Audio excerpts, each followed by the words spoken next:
Assalamu alaikum wa rahmatullahi wa barakatuh. I'm really honored to be here today in Dallas, Texas, and joined by Sheikh Mikaeel Smith, who recorded with me the Tafakkur series for Maristan. And I thought, subhanAllah, you were recording here in Texas, and I was in California. Yeah. And I thought, subhanAllah, we're in the same place at the same time. It'd be wonderful to hear your reflections on how the series went, Sheikh. Yeah, I mean, Bismillah ar-Rahman ar-Rahim, alhamdulillah.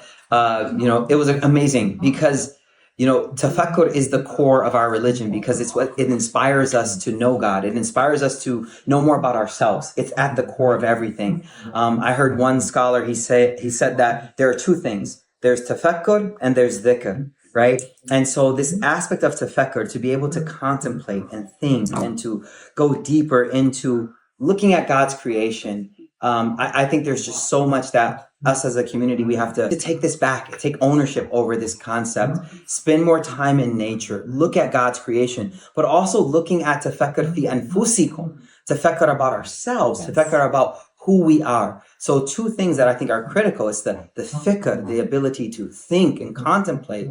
And at the other side is the concept of dhikr, to remember that reality of Allah subhanahu wa ta'ala, which is within us. So, and to do it from the perspective, I think our inspiration was Dr. Malik Badri's contemplation book, right?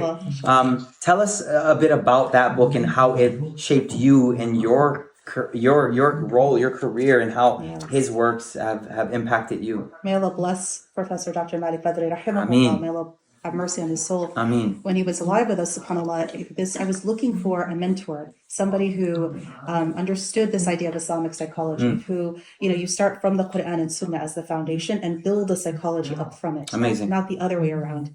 And, you hear about people like Dr. Malik Badri, but I thought, how am I going to ever reach him? SubhanAllah. And then I found this work that I did on Balkhi, the translation done of his work on OCD and phobias and such. And it was through Professor Malik's writing in Arabic. He didn't have the translation. It was still all in Arabic. And I found this and I thought, what's the likelihood that he would respond to me? I literally Googled his email and I found it and wrote it cold email. Allahu Akbar. He responded. Allahu Akbar. And he said, I'm a psychologist, you're a psychiatrist, you're seeing it from a different lens than I had seen it when I first read Balkhi's work. Publish this. Allahu Akbar. And that's when he told me he was working on the translation in English, subhanAllah. And since that point, everywhere I would travel, because sometimes he was in Malaysia, sometimes he was in Turkey, everywhere I would go, I would make my stopover in wherever he was and just spend a few hours with him. Amazing. You know what I mean? Yeah. Mashallah. And that's how the mentorship developed. Amazing. I think one of the things that my message would be for our community is we have so many Muslims who are in the mental health area now, in different capacities, from psychiatry to psychology to clinicians themselves. I think one thing that I'd like the community to focus on is taking the time to study their deen. Yes. See, it's not enough to just be a Muslim psychologist or a Muslim therapist. That's good. I mean, that helps with cultural awareness. That helps with so many things on that level. But if you want your impact to be grounded in a prophetic model, then let's be honest. We got to learn the deen. Yes. We have to spend time studying the tradition so that is informing our practice, right? And so what I love about Dr. Malik Badri is that synthesis. Yes. His works were actually definitely an inspiration for the two books that I wrote because, I just wanted something that synthesized these two worlds. And there's so many of us out there that are looking for that synthesis. And another message that I would give our community is they say, if there's a book you're looking for that's not out there, maybe it's because you're the one that's supposed to write it. Right? And so don't be shy. Allama bil qalam. Allah taught through the pen. Start writing, build the literature from our tradition. And that synthesis is something that we as a ummah need. You don't have to be great to start, but you have to start to be great.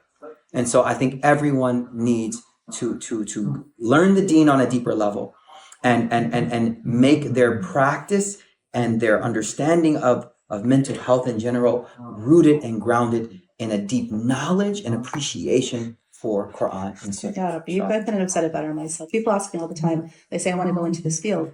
And I didn't go into this field, planning to go into the field. It just, after all the kind of deen work and service and I'll accept. Ameen, Ya Rabbi.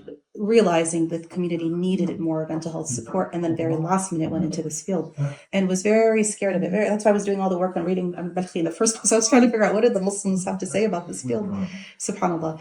And people ask me this all the time, and they expect I'm going to say, yeah, go for it, go into psychology, counseling, mental health, psychiatry. And my answer is actually very different. I'm very cautious. Wow. And I say, have you studied your deen? Allahu Akbar. Because that's what's going to make the difference. Amazing. The difference between what we call Muslim mental health, right? Helping culturally, bringing in kind of concepts, sure, one thing. But Islamic psychology is very different. I love it. And that's where the grounding is actually your deen studies, then building that psychology from there. MashaAllah. Barakallahu feekum. Well, we invite the community to tap into this series where we go deeper into the concepts of tafakkur and try to show that synthesis and how beautiful our deen has encapsulated so many concepts that we're finding in the Western tradition. These are rooted in our Prophet's teachings already. And so let's value and appreciate what we already have, inshallah. I'll add to this and say many people ask about mindfulness and meditation, And one of the main things I was very excited for this series, because people ask, they say, okay, in the Qur'an we see, أَفَلَا يَتَفَكَّرُونَ أَفَلَا يَتَدَبَّرُونَ. Do they not reflect? Do they not ponder? But how do you do tafakkur? How do you do this ponder? How do you do this contemplation? And what people know is mindfulness meditation, and a reminder that although it's good and there's studies out there that prove its effectiveness, it comes from Buddhist origins. And then it's been secularized. And now, used and prescribed by all clinicians, if you will. However, our deen has something in it that is more powerful for the believer, for the mu'min. And the way you do tafakkur as a believer, as a Muslim, is very different than mindfulness meditation. Actually, sometimes in certain parts, it's polar opposites. Wow. And so I really encourage you as a Muslim to take a look at the Tafakkur series, because it breaks down how to do so directly. So I too, with Sheikh Mikaeel here, kind of invite you to take a look at this 15-episode series. Each one is about 5-6 minutes long. It's on Maristan's YouTube channel. And with that, I'm going to just put in a plug here and say we have reached just about the last 10 nights of Ramadan. This is a time where people go into i'tikaf, into that spiritual seclusion, along with your prayer and your of course your fasting, but along with your prayer, your Qur'an, your dua, your dhikr. Try contemplation as well. Try tafakkur as part of this i'tikaf in these last days of Ramadan, to capture the essence of it. And then I ask you and implore you to please, it's also a time of charity and sadaqah and zakat. So please donate generously to this mission of the Maristan nonprofit organization to build out Islamic psychology materials, education, and then we hope one day, inshallah, to build up an entire Maristan healing space and center.